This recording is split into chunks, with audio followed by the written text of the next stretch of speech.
группанын баардыгы ар бир беренени караардан мурда адамдардын укуктары сакталып жатабы, эч кандай бузуучулук, мыйзам бузуучулук болуп калбайбы деген ойду ошону карап анан ушул кодексте жазганга аракет кылдык.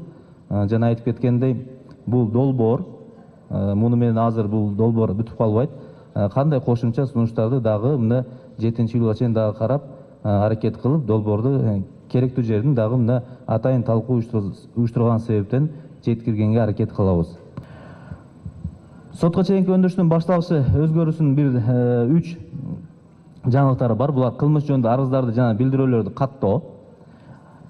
Экинчиси кылмыш ишин козгоодон баш тартуу, үчүнчүсү кылмыш ишин козгоо. Буга чейин айтылып кетти, каттоо жоголду, каттоо өзгөрдү деп. Максат бир да арыз жашылбаш керек. Максат.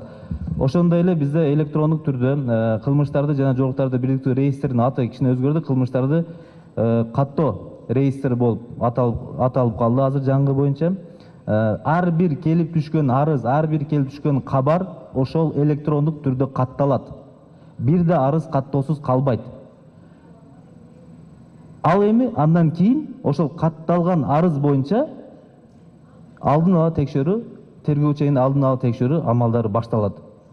Тергөөчү, прокурор жазык процессуалдык кодексинин 147 беренесине каралган сотко чейинки өндүрүштө баштоо жөйлөрүн алган учурда токстоосуз тиешелүү маалыматтарды кылмыштардын бирдиктүү реестрине киргизүүгө тийиш.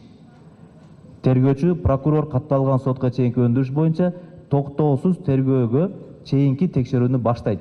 Мына, бул жаңы сөз тергөөгө чейинки текшерүү деген. Эми 147 беренеде эмнелер катталат? Кандай арыздар келип түшөрү менен электрондук тартипте катталыш керек? Булар жарандардын жасалган же даярдалып жаткан кылмыш жөнүндөгү арыздары, уюмдун ыйгарым укуктуу өкүлүнүн жасаган же даярдалып жаткан кылмыш жөнүндөгү билдирүүсү, алгачкы текшерүү органынын кызмат адамы, тергөөчү, прокурордун жасалган же даярдалып жаткан кылмышты тикелей табылышы жөнүндөгү билдирмеси, азыр рапорт деп да атайбыз. Кылмыш иштеринин бөлүнгөн материалдары, ошондой эле чет мамлекеттен келип түшкөн сотко чейинки өндүрүштүн материалдары. Ушул барлык келип түшкөн маалыматтар жана айткандай кылмыштарды каттоо реестрине, бирдиктүү реестрине катталат жана кылмыштын жасалышын көрсөткөн жетиштүү маалыматтардын болушу кылмыш ишин козгоого негиз болуп эсептелет.